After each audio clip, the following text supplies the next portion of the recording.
All right, part 4 of the Stromberg 03 project. This one, by the way, is off a 1927 Pierce Arrow Model 80. This is the main jet for this carburetor, okay? It's going to screw in from the bottom directly in line with the venturi, okay? So this screws directly up into the middle of it. This is special. It has a lot of little holes in here, okay? So you need to make sure that all these little holes are unplugged. And you get stuff up in there sometimes that will float around and just intermittently plug a hole. So make sure that you get these super clean, okay? I like to use light and shine up in, and you should be able to see that light, you know, through all of those holes, including the end, you know, when you're looking at these holes, okay? Looking up into the carburetor, you know, once again, you can see where this goes by looking at the light. Make sure it's all clean and clear. Fuel for the main jet comes in on the bottom here. It comes from a passage. This is your main jet. Comes from a passage right here.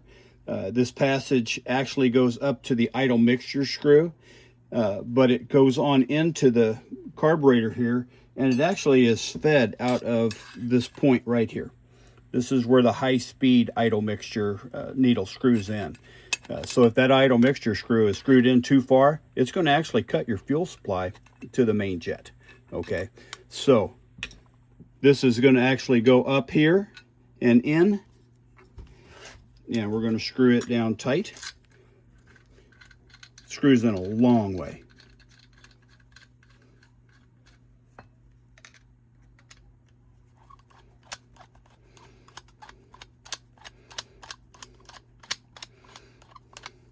So don't be surprised. You're not screwing it out the other end, but you're screwing it way up in there, okay?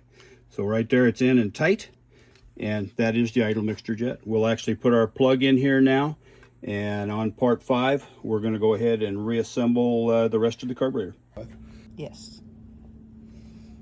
Okay, this is part 5 of the Stromberg 03 project. I was messing with this one here. Since this is an updraft, it works backwards in a lot of regards. The idle mixture screw, which actually goes right here, is at the top of the carburetor, but it does not regulate the fuel. It actually regulates air. So this tube comes up from the bottom towards it, okay? And how strong the vacuum is that draws fuel up it for idle is actually regulated by how much air you let in at the top. So basically, if you screw this in, it richens the mixture, and if you pull it out, it leans the mixture, okay? So keep that in mind.